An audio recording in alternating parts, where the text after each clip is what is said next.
take the risk and, take that leap of faith. Just focus on the process and be yourself. Do extra research on the company. So what's like a mistake that you feel like would be pretty easy for you to help them correct?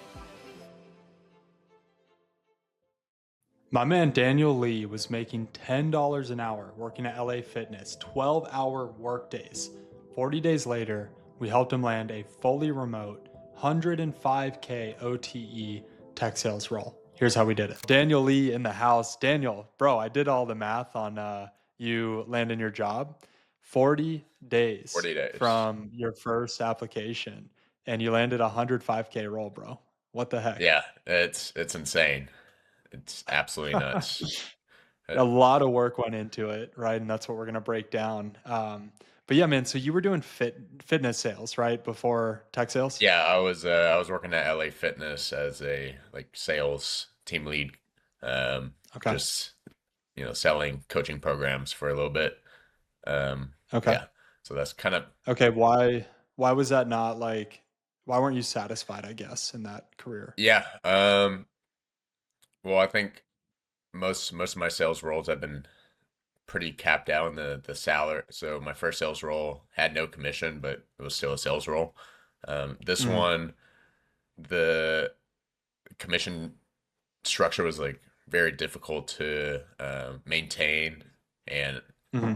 it also wasn't very high either. So I was just Got it. pretty much making like maybe 50K a year, Dang. 45K a year, and didn't really see any Okay. growth there essentially. You're doing the commission only thing. And do those roles come with like base pay, benefits, insurance, like all that kind of stuff? Or is it more of like a part-time job situation? Yeah, my LA Fitness role was full time. My base pay was $10 an hour, so you could Okay.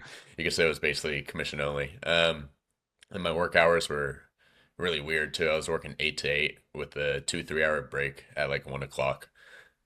Weird. Yeah, so What would you do during break? Work out, eat food, that kind of thing? yeah, I would work out. Sometimes I would stay and try to get more people in my pipeline. Basically, it really depended on the Yeah. day, but yeah, odd hours. Honestly, didn't mind it too much, but they were odd. But Yeah. What was the rock in your shoe that kind of started to drive you towards like, I need to find something better? yeah, I think there was always rocks in my shoes since college.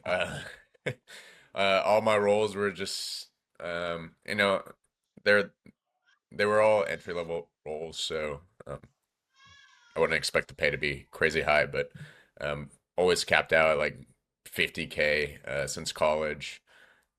Trying out different roles, and just knowing that like I could do more, and I'm not fulfilling my potential essentially. And so that's definitely what drove me to kind of look into other sales or other roles in general. Yeah. What else did you look at? And ultimately, how did you land on tech sales? Yeah, I was in a postgraduate cloud computing boot camp through UT Austin for a little bit, so I was like, maybe I'll try to get in the cloud. But it's super difficult when you're competing against people who are way more and I don't know, way more into it or just like way smarter than you. So it's super competitive, just like anything else, right? But that more so, I don't have the technical aptitudes for it. Um, yeah, I actually wanted to kind of go away from sales and look into like Hmm. more salary roles that are just like Why is that? Why did you want to move away from sales? yeah. I mean, I guess my experience was okay. Like I'm over here making 50K a year, with like a $10 base pay, $15 base pay. I'm not really moving up, can't really grow, and I'm just working my butt off. Maybe I should just go look for a 50 or 60K job where it's maybe I'm doing accounting or something like that. So yeah, that's kind of where I started to steer towards maybe the past year, 2 years, year and a half or so. Just seeing my other buddies working in accounting or compliance or something like that. So yeah,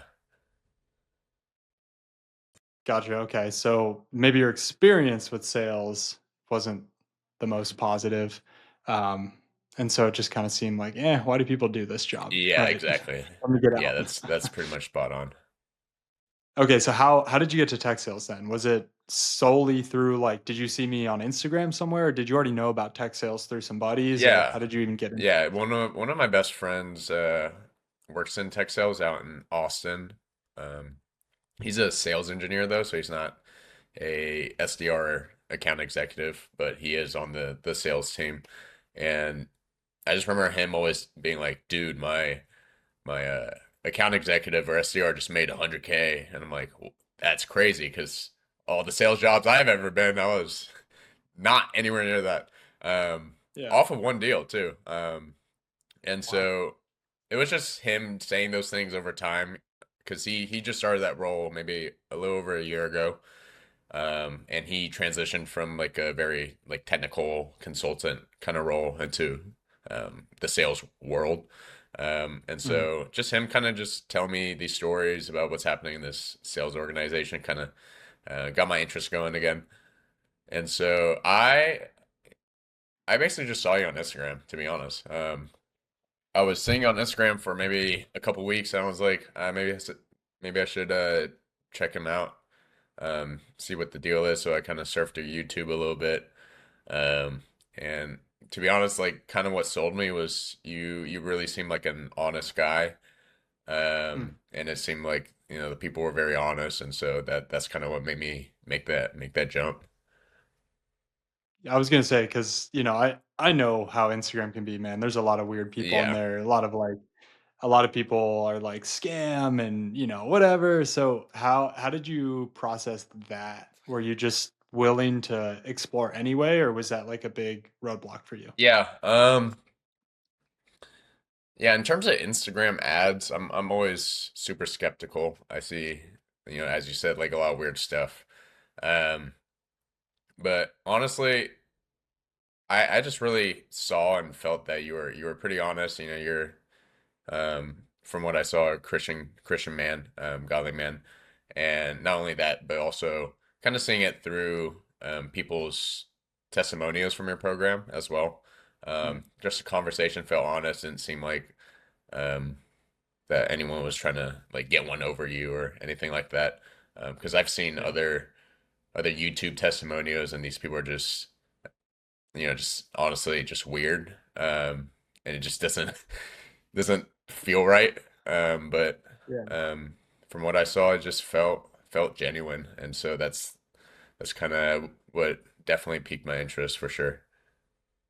Cool, man. Well, I'm glad we got connected, and yeah, I always I try to do my best to let people go talk to my clients from the program, and that's why I have like on LinkedIn, I have all my recommendations there because it's like I want people to know they can go message those people and ask like, "What's it like to work with Jack?" Because I get it. I know there's hesitancy out there for online Right, coaches and right. all of that. So, okay, so you decide to pull trigger, right? And was there any reason why, by the way, like what was the main thing you wanted to get out of working with a coach? Was it just the certainty piece that you will get a job if you follow the process, or what was the reason to work with me? Yeah. I mean, so I guess maybe about like 8 months ago or so, maybe 6 months, not sure. But around that range, I started applying to sales jobs again. Mm, To companies that were kind of tech oriented or maybe not tech oriented, but definitely had that growth potential and that earning potential as well. And yeah. essentially was getting no responses. I mean, I might have gotten a response here and there just cold applying, but not even from places that I really wanted to work at. Um, Mhm. and so probably after hundreds of applications, um, that kind of tipped me over to looking into someone who knew what they were doing, essentially, Mhm. and could take me through the most efficient route. And so that's what led me here. When you joined Sword, did you see pretty quickly almost what you were doing wrong or what you were missing from your job search? Yeah. Yeah, definitely. Yeah, the second I went through the program packet, I was like, okay, I'm not doing anything that I'm supposed to be doing to land an interview at all. I mean, I was pretty much just cold applying. Maybe I sent a LinkedIn message here or there, but Yeah. the structure and how detailed and in depth it is, really like opened my eyes. I was like, wow, there's I have to put in work, like real work, into Yeah. getting these interviews. I get that reaction sometimes from new clients because the job search experience, the traditional one that we're all kind of familiar with, is like you just apply like crazy. You hope you know someone at a company. You hope you get a referral. You hope you do well in the interview. And it's such an unstructured process. So when they join Sword and they see the packet, they're like, really? I have to do all of this? And I'm like, yeah, this is how you get a job quickly. But as you can see from your own work, like it works. There's a reason we do it that way. Even though it is very detailed and thorough, it Right. works. It definitely works for sure. Lots of work though. When did you when did you start to see the momentum? Yeah. I think so. Maybe the first 2.5 weeks or so, I was um kind of going through the packet a little slowly, trying to like absorb as much information as possible. I guess that's the way I kind of learn, just learning the process. And maybe like 2.5 weeks, 2 weeks in, I started doing my cold calls, cold emailing, sending out the messages, the video DMs, and so I think I saw momentum maybe 2.5 weeks in, 3 weeks in. I started getting interviews. I was like, oh, I'm getting interviews now. After reaching out to so many people. Quick interruption, y'all. If you need help breaking into tech sales, linked below is an invite to our Breaking into Tech Sales community. In there, you're going to find resume help, LinkedIn help, where to find good jobs to apply to, how to interview, literally everything you could need to go land a great job in tech sales completely free. Go get signed up. Back to the episode. What's a mistake you think people are making right now? Because the people listening to this right now are on the job search. So what's like a mistake that you feel like would be pretty easy for you to help them correct? Yeah. Definitely just, I mean, out if you're looking outside into this program, just reaching out to the managers would definitely help for sure, or the recruiters or anyone else. Just really try to connect with those people as you're applying. Yeah, I agree. I think that's probably the number one thing we teach: do the job to get the Right, job. And so if you're not reaching out to managers, and I don't mean when I say reach out, I don't just mean message them on LinkedIn, because odds are 63 other people message them on right, LinkedIn, right? Like that's the most obvious thing you could do. But can we find emails? Can we find phone right, numbers? Can we do the job of an SDR to get the right. job?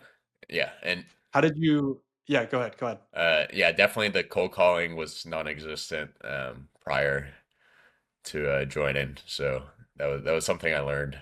But How did you land your interview with Mountain? yeah, I honestly forgot at first, but I had to look back and kind of remember. But Yeah. I I sent a video DM to a SDR manager or sales manager. Wasn't sure if she was the Mhm. right one, but sent a video DM, and honestly, like she answered pretty quickly and sent me Mhm. to the recruiter. Um, and so I reached out to the recruiter saying that I got in touch with that manager. And that's kind of how I got my first recruiter interview. That's so cool. Then that was through LinkedIn, I'm assuming? LinkedIn, yeah. So using that DM. Yeah. Yep. That's so good. Because what happens internally is the manager's like, "Oh shoot, hey recruiter," because you have to talk to the recruiter first in 99% of the cases. Sometimes a manager will have the interview without the recruiter, but to protect their time, they're like, "Hey, let's put you through to the recruiter." But that manager goes to the recruiter like, "Hey recruiter, I'm sending you a really good candidate. They reached out to me, no one else has. I'm really excited about this one." So you're already building an internal champion Yep. without doing much work. I mean, you sent a video recording of Yep. yourself. Yep. And so that manager is really hoping that you'll make it through the recruiter round, and they know you will based on you even sending them a video. But yeah, man, that's huge. Yeah. So that manager, they probably were a big fan of you throughout the whole process. Yeah. I mean, it wasn't even the right manager, to be honest.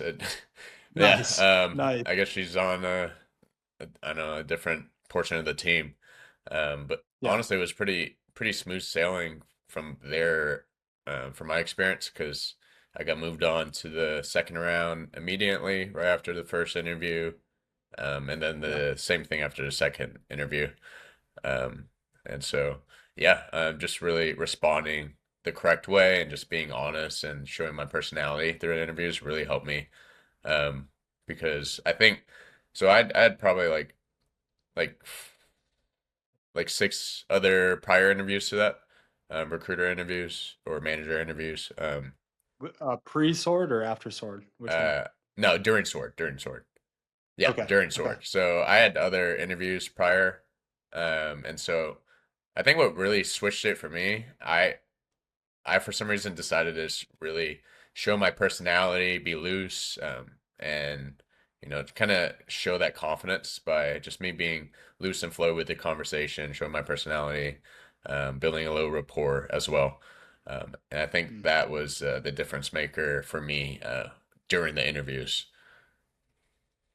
That's such a good point. So obviously, I teach frameworks and scripts within Sword of like, hey, when they ask you to tell them about a time you failed, say this. I give you guys that. What happens though is that people will just do that, and so you sound like a Right, robot. You literally sound like you're reading off a script, and it's terrible. I mean, no one wants to hire someone like that. So you did the right thing by it's almost like the script should be the skeleton inside of right, you, but you're the flesh, man. Like you're the color and the noise, and like if I touch you, like the skin should feel like there's flesh there. Like you got to be right, you. And so I think that's such a good point that hey, there's gonna be good advice out there for how to interview, but if you're just doing what they said to do, you're missing you. You're missing all of your character and who you are, and that's what we hire for. We hire for Daniel Lee, not this like robotic version of Daniel who interviews well, right? right. It's I want you. I want your personality. Exactly. Yeah, and it definitely showed after I did that first manager interview, built a lot of rapport in the beginning and the conversation just felt good overall. I was just kind of talking to her like my neighbor with the framework, right? And especially the last interview, I really just let it loose. Just kind of was myself with the framework, and on top of that, I was doing extra digging into the company. So I was looking at their YouTube videos, I was looking at their website, I was doing all these things, and so I remember one of the last questions she mentioned, or when I was asking my questions at the end of the interview, I wasn't being super transactional either. I was building on top of what she said, maybe asking an extra question on top of what she said.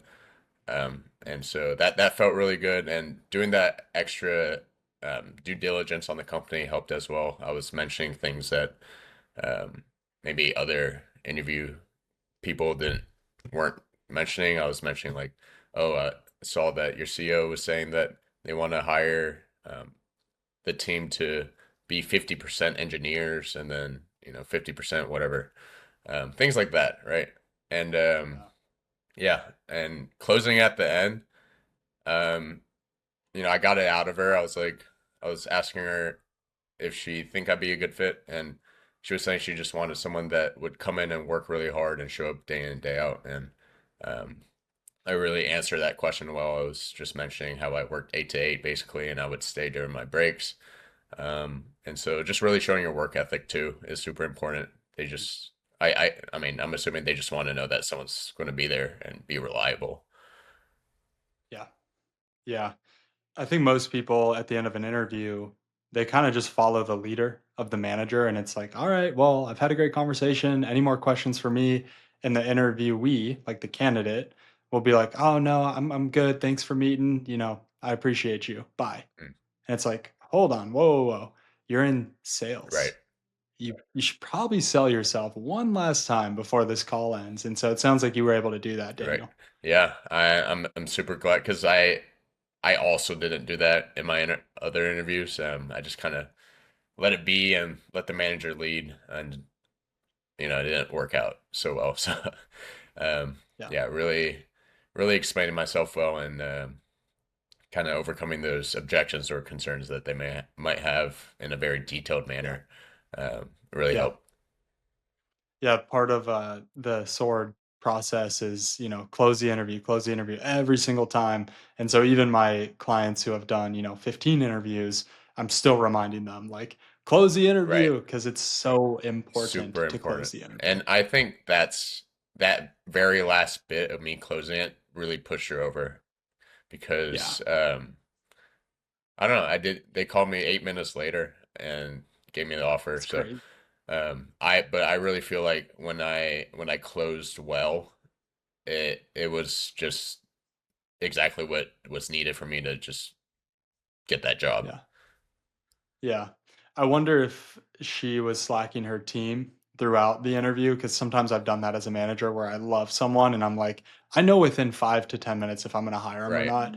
And I'm like to my recruiter, get the offer ready. I'm so excited. This is a great Right. candidate. So maybe that's what happened Yeah. with you, where they already loved you and that was the Yeah. final nail in the coffin. I also went 20 minutes over the interview time. And so there was Nice. a lot of words being said. So, um, Always that's always a good sign if the interview's going over. It's not a bad sign if it's not, because genuinely these managers and recruiters, they have hard stops, like they have other meetings.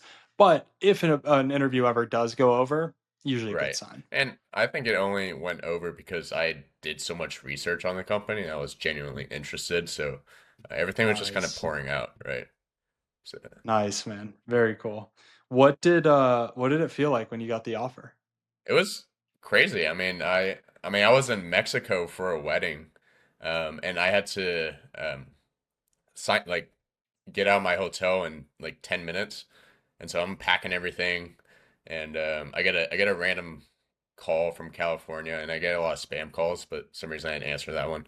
And the recruiter was like, I just had a meeting with the managers and we want to extend you the offer. And I was like, wow, that was very fast. And yeah, I was just like amazed. I was like on cloud nine, to be honest. So yeah, that was What did amazing. you do when you found out it was 105K? Yeah, I I knew that prior. So Okay. prior to applying, I did a little research and saw that it was pretty high, and that's like part of the reason why I applied, right? But Yeah. they, yeah, it's insane. I'm going from maybe making 50K a year, low 50s, high 40s to having a 105 OTE. It's insane. I can't wrap my head around it. Yeah, I think it's safe to say, even though technically this is an entry level role for tech sales, I think the entry level role days are over for you, buddy. Yeah, I think so too. I think it. Yep. Man, so what is this actually gonna do for your life? Like, you're gonna work remote now. You're gonna be making six figures. You're in a very lucrative long term career. What's the actual impact you think this is gonna have on your life, short term and long term? Yeah. Short term, definitely probably just opening my eyes to what's possible in terms of income and also learning a new role is obviously going to be hard too, but just really dig into a role is probably going to be a slight bump in the road. But that's a challenge I'm willing to take on. Long term, I'm looking to have a family eventually. I feel like I look young, but I'm about to be 30 in like a year and a half, 2 years. Um, I think most people would be surprised, by the way, in the comments. They're gonna be like, "No yeah, way, yeah, I'm he's not I'm almost 30." 28 now. And so Yeah, yeah, definitely looking to build a family. And so like in my prior roles, definitely wasn't in a position where I could do that, and I'm definitely looking to help out my parents because my dad's about to retire and he has some health complications. So I definitely just want to make sure he's okay. And yeah, that's definitely my most important. reasons of, pushing myself and pushing myself in this role too. So cool, man. I think it's so important to establish the why you're doing this. And I remember we had that conversation during our onboarding call, like, Daniel, why are you doing this? And you told me about your dad. And just to see you here 40 days later, now in a position where that becomes a reality to better support them and your future, it's just so exciting, It man. is. So congrats. Congrats. I've got one last question. Where do you think you'd be right now? I know it's only been 40 days, but where do you think you'd be right now if you never joined Sword? Yeah, probably just doing the same thing and wondering, how I can get out of that situation. And yeah, I honestly probably just like doubting my potential or like, sitting there kind of distraught, being like, I guess this is what the rest of my life looks like, probably, maybe. Um, and just honestly, it's just seeing that potential of growth. Jumping from 50 to 100K, that's insane. For me at least. But yeah, it's just seeing that I have the ability and the aptitudes to be in a position where I can make 100K is insane to me. And so I hope that carries on as I go throughout this role and um, when I'm looking to move up in the company or jump to an AE role, um, just always wanting to add on top of that potential. I think that definitely resides with me as well. Yeah, I think there's a lot of people out there like you that you know deep down you're worth a six-figure plus career, but you kind of feel stuck and you don't know how to get there. And in your case, man, you found it. So what a blessing, man. I'm so excited for your future. And yeah, so for as far as we go, man, you're part of Sword now. You're part of the family, part of the community. You actually stay in one-on-one contact with me. So as you start ramping into this role, hit me up if there's anything you need help with. I also got you access to the new SDR course, which I don't know if you've gotten into Yeah. yet or not. But there's a lot of good stuff in there. And yeah, the main thing is you're not going alone into this role. You've got me in your back pocket if you need me. Great. Yeah, and I'm super happy to be a part of this community as I move forward and super grateful that I joined. So if you guys are watching, I would take the risk and just take that leap of faith. Awesome. Cool. Well, yeah, by the way, if you are watching and you need help, we've got a free training linked below on how to get into tech sales. There's also an invite to join our school community. There's a bunch of people in there that are also looking for jobs. But if you want to do what Daniel did and go land a six-figure role in 40 days, there's another link to meet with my team below. We'll see if we can help you out or not. And we're so confident in what we do. We'll throw in a 90-day guarantee for you. If we can't get you a job in 90 days, then we'll actually return your investment. So, Daniel, in your case, that was not needed. And this was a win-win Oh here. yeah, 100%. Awesome, man. Any final words? Yeah. My final words would be as you're going through the interview process, just focus on the process. And when you're in the interviews, be yourself. Be yourself, do extra research on the company and really, really close hard. And I think doing all that would it's definitely going to help you guys flow in conversation and just really sell yourself to that manager. Nailed it. Done deal. All right, y'all. Go get hired. Go get an offer like Let's go, Daniel. Make guys. me proud. Oh yeah. Daniel, thanks for hanging out, Yeah, man. thanks so much, Jack. Really appreciate everything.